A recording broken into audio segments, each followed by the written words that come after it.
Hey everybody, this is Country Geckos. In today's video, I'll be talking about 2 things you don't want to do when you buy a ball python. So all in all, ball pythons make fantastic pets. Most people know that. If you don't, go ahead and check out my previous video, Do Ball Pythons Make Good Pets? And just after watching that, you will know that these guys are pretty excellent animals to keep, easy to care for, pretty and very hardy. But there are, as I'm going to tell you in just a second, a couple of things that you can do with these animals that can really affect their health, and it's very important to avoid doing this. And I'm going to go ahead and explain it to you so you guys can avoid the problems that I faced. So both of these tips I'm going to tell you, things that you need to avoid when caring for your ball python, involve feeding. Now obviously it's known that ball pythons feed on primarily rodents. That's what you're going to be feeding them, either frozen thaw, or live, either or, they will eat. But there are certain ways you have to go about feeding them and things you need to do after you feed them to keep them in their best prime health. Otherwise you're going to screw up and your animal's health might detriment. Tip number 1. The first thing you want to avoid when getting your ball python, and when I say getting your ball python, I mean within a week of first purchasing your animal and placing it into its new environment, its new tank or tub. You want to avoid feeding it. Do not try to ram food into its mouth. I tried to do that. I think I tried to feed him the night that I bought him, and that didn't go well. Obviously he was not interested whatsoever in eating, and he was very stressed from being in the new environment, and then also the added stress of me shoving food in his face. So it's important to wait 24, 48, up to 72 hours after purchasing your animal, because these guys are so hardy. They can go months upon months without eating.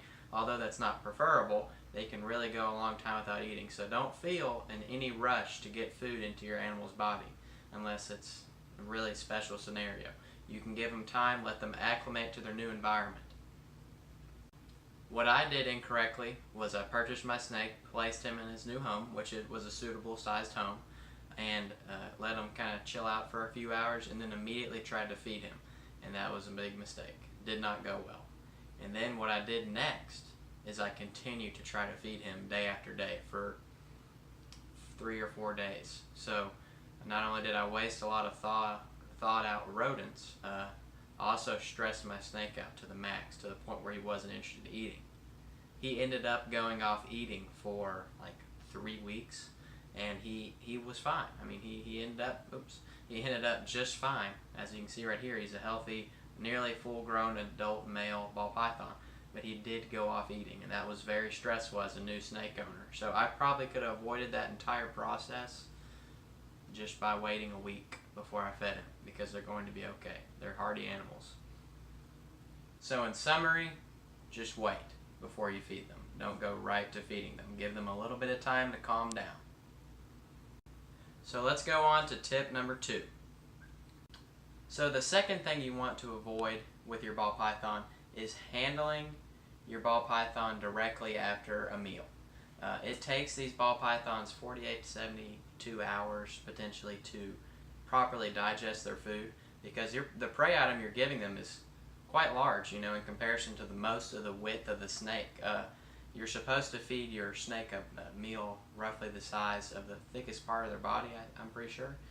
So obviously their neck, the upper portions of their body is not even that close. So it takes a lot of work for them to properly digest their food. So if you were to feed your animal, let's say 30 minutes ago, and you see it's in his belly, and you pick him up, you're going to run the risk of stressing your snake out and causing it to regurgitate its meal. You do not want that happening, because it can be a pain in the butt to get these guys to eat in the first place, like I just explained in the previous tip. So you don't want them spitting up their food, because they're going to be losing calories and expending energy for very little reason, because it takes these animals, even if you're feeding frozen thawed, they're still going to pretty much go through the whole act of constricting, expending a lot of energy, and then the digestion process. So as a good rule of thumb, I usually wait like 3 days after a meal before I pick up my snake again, because I really don't want to disturb the digestion process. Now these guys, you do want to hold them, and they are pets, but you want to make sure that they're properly digested because they kind of have a really slow metabolism, meaning their digestion process is pretty slow. That's one of the reasons they live so long. I mean, they have a really slow metabolism. They're pretty healthy animals. They can go a long time without eating, but just wait. You just be patient. Basically, the entire tip, if you want to summarize it, was be patient with these animals. They can go a long time without eating, so don't try to shove food down their throat. And you're going to have your snake for a long time, so you can wait a couple hours, or excuse me, a couple days before you hold them again. Alright guys, so that's all I got for today's video. Just two simple tips that are going to help you avoid so much stress, because it can be a pretty stressful experience when your animal's not eating, or even, this hasn't happened to me, but if your snake were to regurgitate its food, that would be, I'm presuming, a pretty stressful process for you and your animal. So just try to avoid these two things. That's why I made the video for you guys. I want you guys to have a easier experience, because most of the things I tell you I learned from experience, and experience is a pretty good teacher. Alright guys, thank you so much for watching. Make sure to hit that like button, hit that subscribe button, turn on post notifications, because that helps you know that I've uploaded a video, and then you come watch it and you hit that like button. And if you're feeling it, go ahead and drop a comment. If you have any more questions, concerns, anything you want to talk about, I'll feel free to discuss it in the comment section with you. As always, this is Country Echoes. I'll see you in the next one.